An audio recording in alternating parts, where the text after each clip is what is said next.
और दिन रात खाता ही रहता है। अरे घर में 10 का भोजन बनता हूं, 10 लोगों के भोजन में आधा भोजन ये खाता और आधा भोजन सब करते हैं। तो घर के लोगों ने धक्के मार के, अब बेचारा बहुत सरल था, बहुत बुद्धि थी नहीं, विवेक था नहीं, और इतना सरल के घर के लोगों ने निकाल दिया। तो घर से बाहर निकल गया, चला जा रहा है। एक आश्रम के पास पहुंचा तो अट्टे कट्टे रिष्ट पुरुष महात्मा बैठे थे। इसने सोचा बहुत बढ़िया महात्मा, यहाँ तो माल पानी अच्छा मिलता होगा खाने को। और थोड़ी देर के बाद 2 4 5 महात्मा जी और रिष्ट पुष्ट अट्टे कट्टे वहां से निकले। उसने कहा यह आश्रम तो बहुत गजब का, यहाँ तो जरूर खाना मिलता होगा। इसलिए महात्मा जी के पास में जाकर के बोला, गुरुजी मुझे चेला बनाओगे क्या? गुरुजी ने कहा चेला बिल्कुल बना लेंगे आपको। बोले काम क्या है? बोले काम कुछ नहीं करना, भगवान का भजन करो। बोले भोजन दिन में 3 बार मिलता है।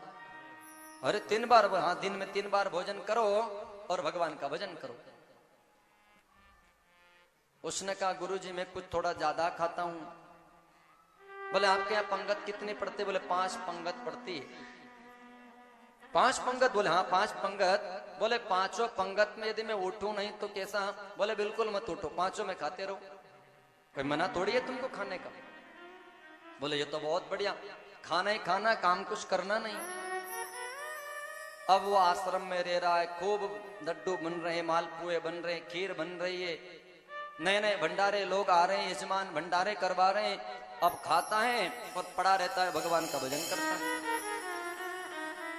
अब एक दिन आ गई एकादशी। अब एकादशी आ गई तो एकादशी के दिन तो कुछ बनता नहीं है। अब आश्रम के चूल्हे पड़े सब ठंडे। एकादशी के दिन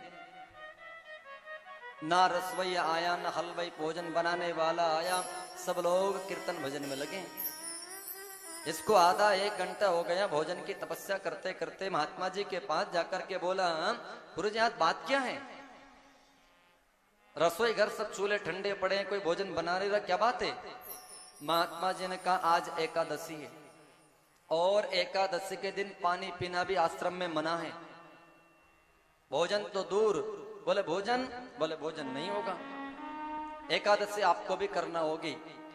इसने कहा महाराज एकादशी ऐसे करूंगा तो कल तो प्राण ही निकल जाएंगे मेरे। मैंने तो कभी व्रत किया नहीं, खाने की आदत है, मुझे तो भोजन चाहिए।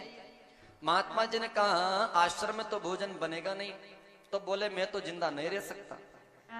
महात्मा जी ने काम करो, तुमको भोजन ही करना है तो आटा दाल सीधा चावल ले लो और नदी के किनारे जाकर के भोजन बनाओ और वहीं खाना, यहाँ आना ही मत।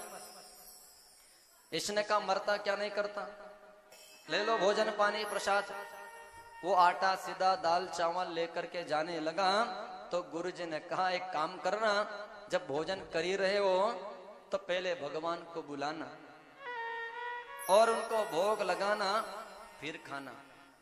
बिना भोग लगाए भगवान के भोजन मत कर लेना। इसने कहा जी गुरुजी बिल्कुल भोग लगाऊंगा और फिर ही पाऊंगा मैं। जंगल में गया और जाकर के मोटे मोटे टिक्कड़ बनाए इसने और टिक्कड़ बना करके थाली में सजाए। अब खाने ही जा रहा था, अब खाने ही वाला था भोजन। उसको याद आ गई, गुरुजी ने कहा था नहीं भोग लगाना भैया, बिना भोग लगाए मत खाना। उसको गुरुजी की बात याद आ गई। अब देखो कितना भोला है, इतना भोला कि उसको मालूम नहीं कि भगवान कैसे आएंगे, कैसे भोग लगता है भगवान को। अब थाली लगी है और दोनों हाथ से ताली बजा करके भगवान को बुला रहा है। और क्या कह रहा है, बहुत सुंदर भाव है, उसके ध्यान से सुनना। और आप भी बुलाइए, कभी भगवान आ जाएं आपके घर भोजन करने। हम बुलाते नहीं इसलिए नहीं आते हैं, वो हम बुला करके देखें जरूर आते हैं। राजा राम आइए, प्रभु राम आइए, मेरे भोजन को भोग लगाइए। राजा राम आइए, मेरे राम आइए, मेरे भोजन का भोग लगाइए।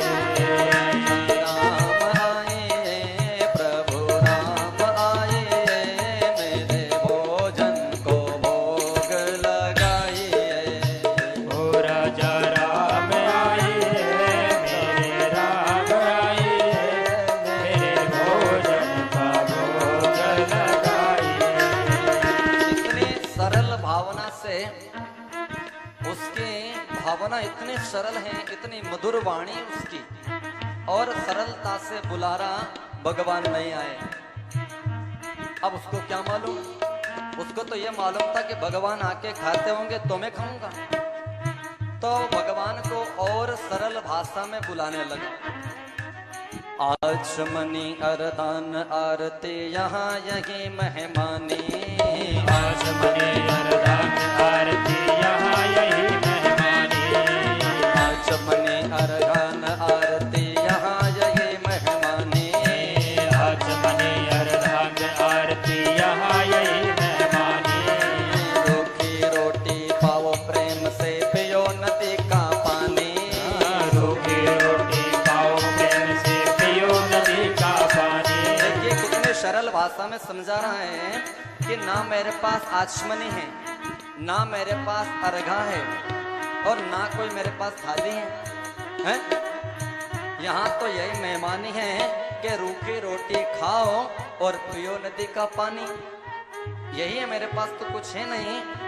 इतने में भी राम जी नहीं आए, इसलिए भाव से कहता है आचमनी अरदान आरती यहाँ यही मेहमानी, आचमनी अरदान आरती यहाँ यही मेहमानी।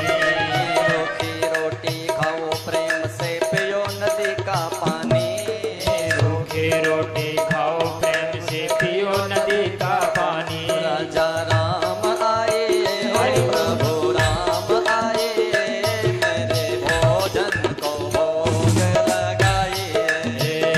राजा राम आइए, प्रभु राम आइए, मेरे भोजन का भोग लगाइए। इतने सरल पुकार करे फिर भी भगवान नहीं आए, कितने सुंदर बात कह रहा फिर भी नहीं आ रहे भगवान। इसने और सरल भाषा में भगवान को समझाने का प्रयास किया। देखो कितने सरल बात कहता है, भूल करोगे यदि तज दोगे भोजन रूखे सूखे, भूल करोगे यदि तज दोगे भोजन रूखे सूखे, भूल करोगे यदि तज दोगे भोजन रूखे सूखे, भूल करोगे यदि तज दोगे भोजन रूखे सूखे। एकादशी आज मंदिर में बैठे रहोगे भूखे, एकादशी है आज मंदिर में बैठे रहोगे भूखे। देखो कितनी अच्छी बात कह रहा है कि भूल करोगे यदि तज दोगे भोजन रूखे सूखे। तो एकादशी आज मंदिर में बैठे रहोगे। अरे वहां से पीछा छुड़ा करके मैं आया हूँ और तुम मंदिर के चक्कर में रहोगे ना तो भूखे रहोगे आज।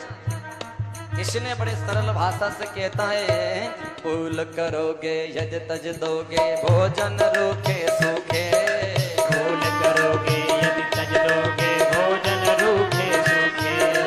एकादशी आज मंदिर में बैठे रहोगे भूखे, एकादशी है आज मंदिर में बैठे रहोगे भूखे। राजा राम आए प्रभु राम आए, मेरे भोजन को भोग लगाइए। राजा राम आइए, प्रभु राम आइए, मेरे भोजन का भोग लगाइए। जैसे उसने इतनी सरल भाषा में बात को सुनी, उस सरल भाषा के बात को सुनकर के भगवान का हृदय गदगद हो गया। भगवान इतने भाव विभोर हो गए हैं और उसकी बात को मान करके राम जी धीरे धीरे अपने महल से निकलने लगे, अपने महल से निकलने लगे। और राम जी जैसे महल से निकलने लगे ना तो सीता माता ने पकड़ लिया। अरे चुपचाप कहाँ जा रहे हो?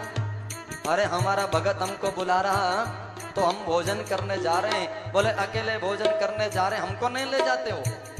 राम ने कहा चलो देवी तुम भी मेरे साथ में चलो। तो सीता माता भी राम के साथ में आ गई। सीता समारोह पितवाम भागम, सीता साथ में आई, राम सीता प्रकट हो गए हैं। अब देखो उसको क्या मालूम कि भगवान ऐसे आते हैं, उसको नहीं मालूम। तो कहते हैं कि कभी रोटी की तरफ देखे, कभी भगवान की तरफ देखे, कभी रोटी की तरफ देखे, कभी भगवान की तरफ देखे। बोले आदि एकादशी तो आज करा ही देंगे, चलो आओ खाओ भोजन करो। सीता माता और राम को भोजन का भोग लगाया, आधी बची खुची उसने खाई, घर चला गया। अब अगली एकादशी फिर आई, फिर वही बोले गुरुजी वही आटा सीधा मुझे तो फिर मैं जाना चाहता हूं। उसने अब गुरुजी से कहा कि गुरुजी वहां तो एक एक ने दो दो भगवान आते, आटा थोड़ा बढ़वाओ, पाव भर आटा और बढ़ाओ। गुरुजी ने कहा कुछ भूखा रखा होगा, थोड़ा बढ़ा दो, दे दो। आटा दाल चावल सीधा और बढ़ा दिया थोड़ा सा उसको। अब अगले एकादशी पे फिर आया, फिर भोजन बनाया और भोजन बना करके उसी भाव से फिर बुलाने लगा कि बिना भोग लगाए तो मैं खाऊंगा नहीं, इसलिए भाव से बुला रहा। अब क्या कह रहा है, राजा राम आइए, प्रभु राम आइए, मेरे भोजन को भोग लगाइए। हे राजा राम आइए, प्रभु राम आइए, मेरे भोजन को भोग लगाइए। अब देखो दो आए थे ना, तब दोनों को बुला रहे हैं साथ में, एक को नहीं बुला रहे। अब क्या करें, ओ सीताराम आए, प्रभु राम आए, मेरे भोजन को भोग लगाइए। सीताराम आइए, सीताराम आइए, मेरे भोजन को भोग लगाइए। अब देखो जैसे सीताराम को बुलाया तो सीताराम जो है दोनों आने लगे। अब सीताराम आने लगे तो लखन ने देख लिया और लखन ने कहा किधर, अरे हमारा भगत बुला रहा है, हमको भोजन करने जाना है। तो लखन ने कहा कि जंगल में 14 वर्ष मैंने सेवा करी, खूब चरण दबाए, खूब भोजन कराया, अब कोई अच्छा बढ़िया भगत मिला तो अकेले अकेले कहा के आ रहे हो, अरे छोटे भाई को भी ले जाना चाहिए साथ में। इसलिए लिखा सीता राम वाम दिशे जानके लखन दाहिने होए, दक्षिणे लक्ष्मणो यस्य वामे च जनकात्मजा। अब लक्ष्मण जी साथ में, सीता जी और राम जी है। अब तीनों वहां प्रकट हो गए। अब तीनों प्रकट हुए तो लक्ष्मण को देख करके बड़ा क्रोधित हो रहा है। भगत ने पूछा ये कौन है, बोले ये हमारे भाई है छोटे। बोले सगे भाई हैं आपके, बोले हाँ मेरे सगा भाई है, कोई दूर का थोड़ी है। अरे भैया मैंने आपके भोजन का बात बना रखी है, आपका ठेका थोड़ी देखा पूरे परिवार का, एक को बुलाता हूँ 2 आता है, 2 को बुलाता हूँ 3 आ जाते हैं, क्या हो रहा है ये। चलो ठीक है, थोड़ी थोड़ी रोटी सब खा लो, थोड़ी उसने खा ली। अब घर गया, आश्रम में गया तो अगली एकादशी पे फिर गुरुजी से कहा गुरुजी वहां तो भीड़ लगती है आपके भगवान की, थोड़ा आटा ज्यादा बढ़वाओ। अब तो 5 सेर आटा करो आप बराबर, 5 सेर आटा दाल चावल सब ले लिया। फिर एकादशी पे आया। अब देखो कितना चालाक और कितना बुद्धिमान है ये भगत।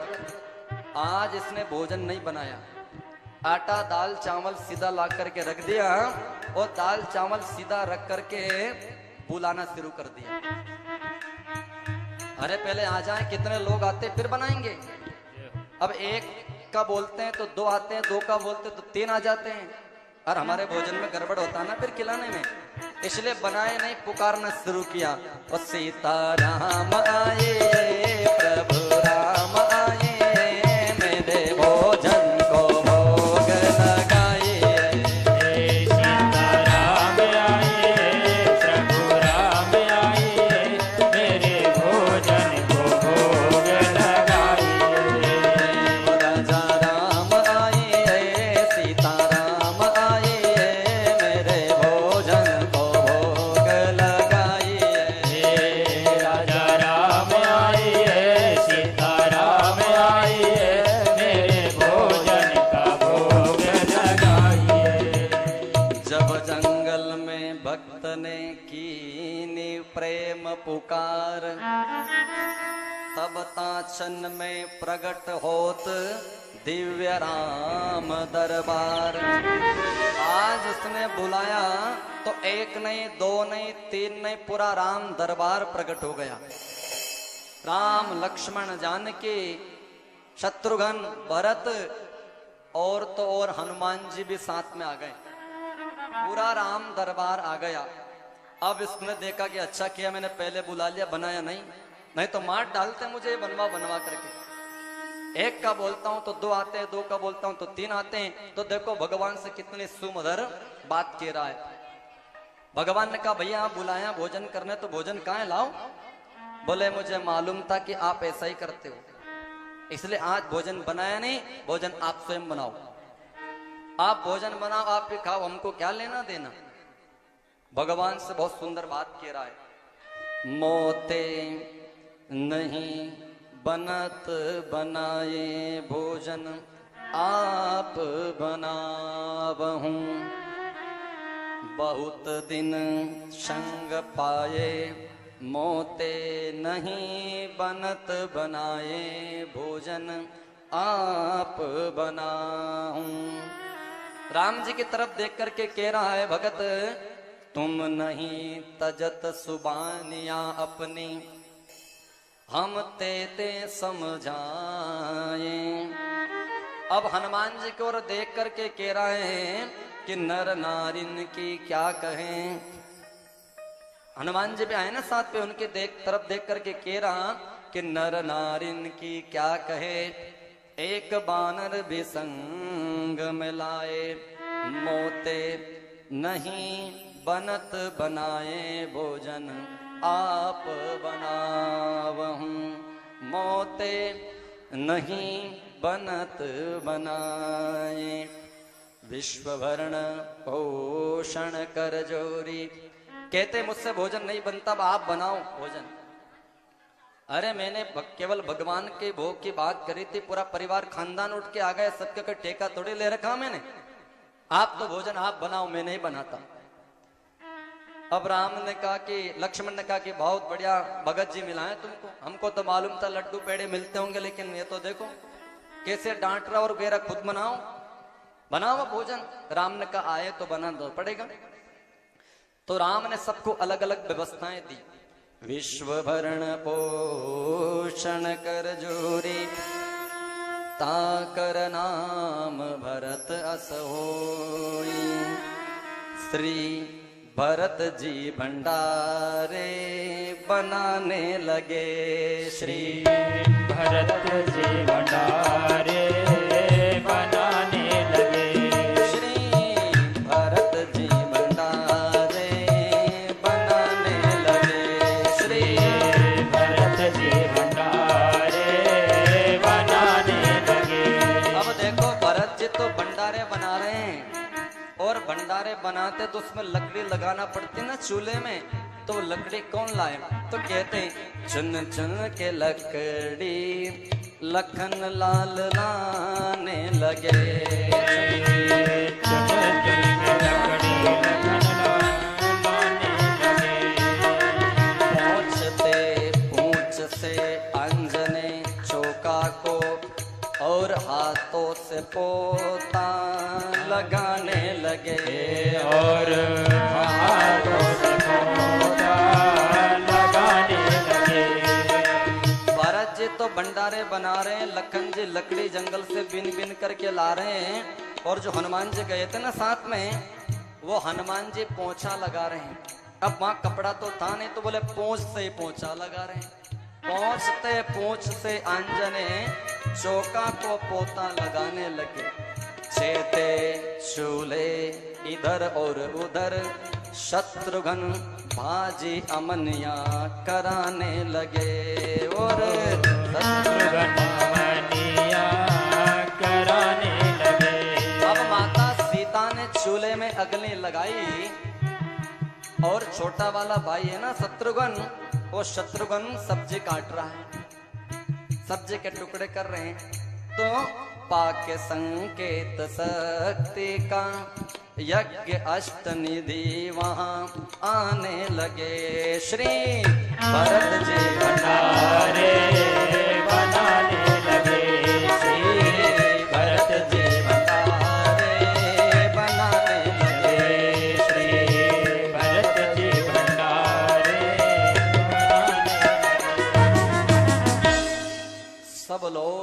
भोजन बनाने में जुट गए।